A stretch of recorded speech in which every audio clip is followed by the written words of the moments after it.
Save COD charges by sending check or money order, or use your credit card.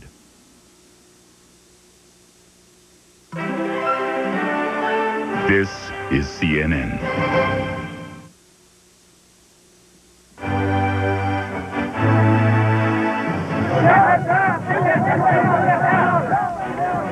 As Iraqi protests heat up, so does the possibility of another U.S.-led military strike against Saddam Hussein. Barcelona's Operation Clean Sweep. Getting ready for the Olympics means getting the city's street gymnasts off the streets. Welcome to News Hour. From Washington, I'm Reid Collins. And from CNN Center in Atlanta, I'm Bobbie Battista. The words have a familiar ring, words of warning from the White House aimed at Saddam Hussein. This morning, White House spokesman Marlin Fitzwater called on Iraq to obey the terms of a UN ceasefire or face the possibility of another military strike. In his words, quote, the Iraqi regime must be held accountable for its defiance of the UN resolutions and for the safety of all UN personnel in Iraq. We are not ruling out any option, including the use of military force. The warning comes after growing protests against UN weapons inspectors in Baghdad. Today, the inspectors ended a 2.5-week vigil outside the Iraqi Agriculture Ministry. They retreated, saying the mass demonstrations put them in danger. The inspectors suspect the ministry of harboring documents on Iraq's missile program, but Iraq has refused to allow the team inside. Security or propriety is getting very tight in Barcelona, Spain. Now that the Summer Olympics are just 3 days away, authorities have been working to keep the area clear of everything from terrorists to prostitutes. Mark Austin has details. The Olympics are proving bad business for the streetwalkers of Barcelona, forced out to an industrial suburb miles from the center of the city. It's part of a massive cleanup and security operation to present the right image of Catalonia to the world. But they didn't leave without a protest. These were the scenes when hundreds of prostitutes blocked traffic in protest at their enforced deportation.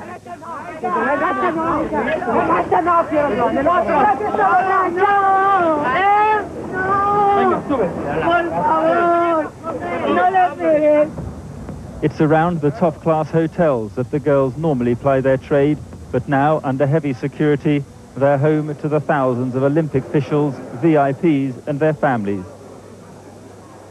With the Games just 3 days away, anti-terrorist measures are being increased.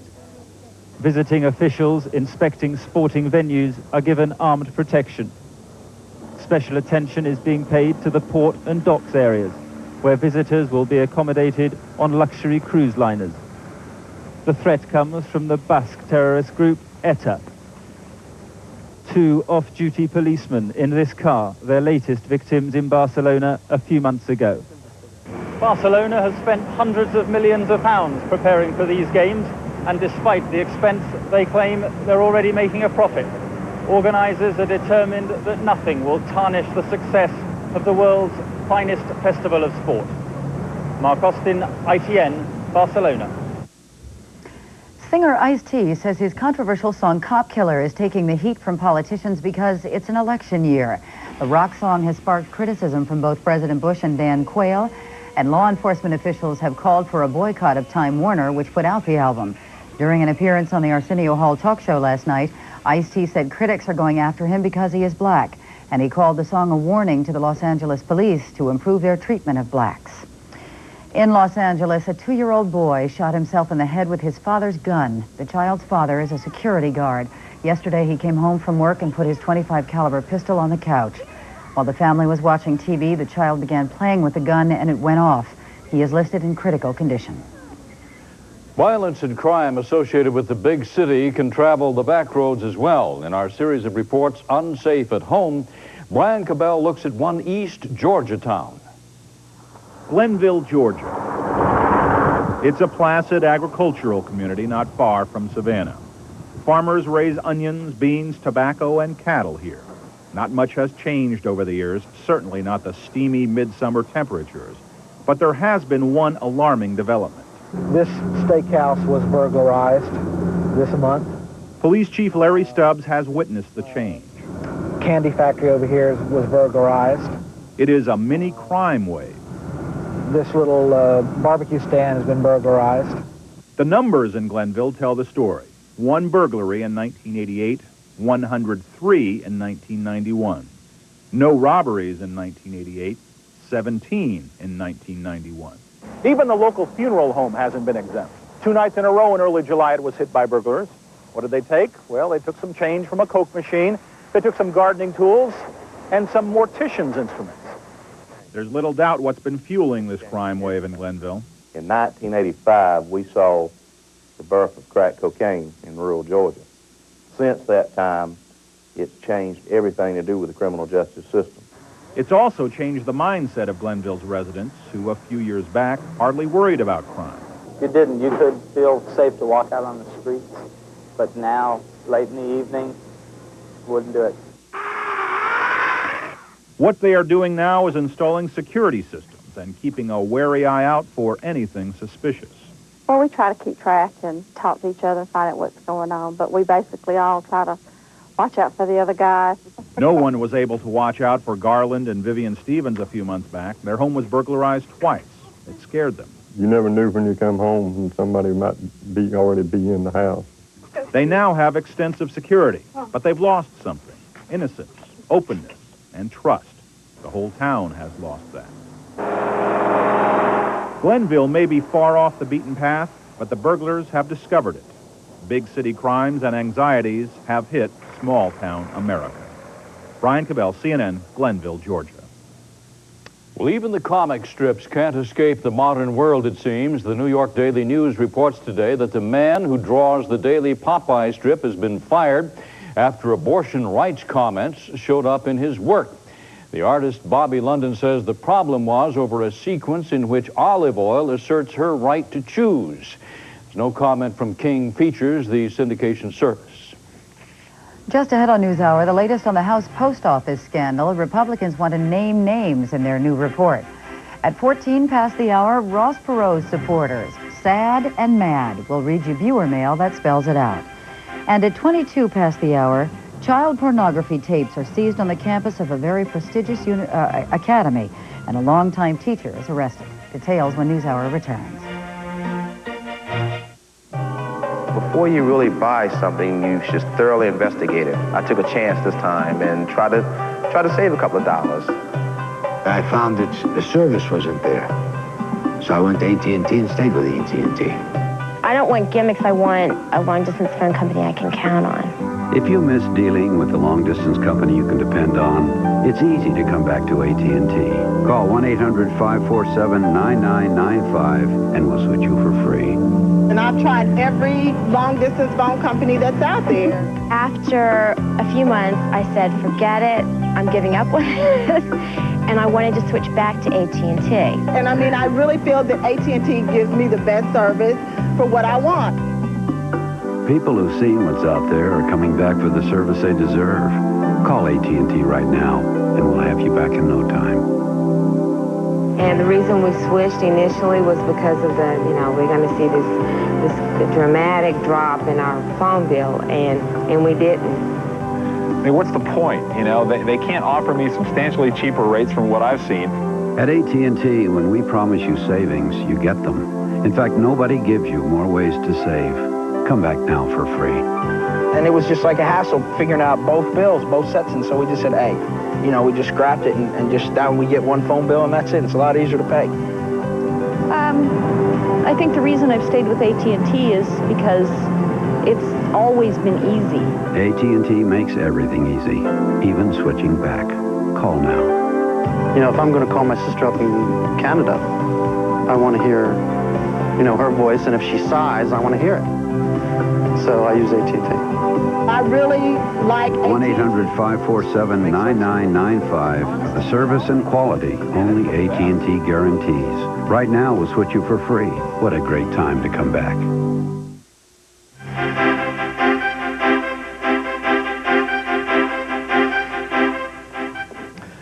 On Capitol Hill, a bipartisan task force that's been investigating operations at the House Post Office reported its findings this morning. Republicans on the panel named names, 13 of them in all, most of them incumbent Democrats, but including 2 former congressmen and 2 congressional staffers. The biggest name, the Illinois Democrat Dan Rostenkowski, chairman of the Ways and Means Committee. Democrats on the task force had balked at naming any names, so 2 separate reports were issued, a Republican and a Democratic version. The task force says it has decided to turn the files over to the House Ethics Committee and to the Justice Department, which is conducting its separate criminal investigation.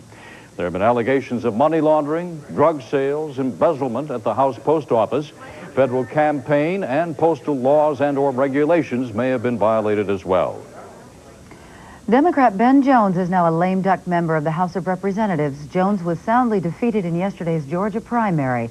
His challenger, state legislator Don Johnson, accused Jones of working for perks and privileges and being out of touch with voters. Fallout from Capitol Hill scandals also appears to be the reason for House Minority Whip Newt Gingrich's narrow win yesterday.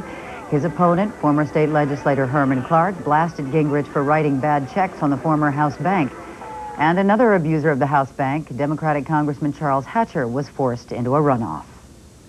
President Bush today is turning his attention to a variety of topics, from the economy to drugs. He's meeting with cabinet members at this hour, discussing a wide range of issues. During a photo opportunity with the press, Mr. Bush dismissed what he called a frenzy of rumors floating around, and he issued a challenge to some members of that press.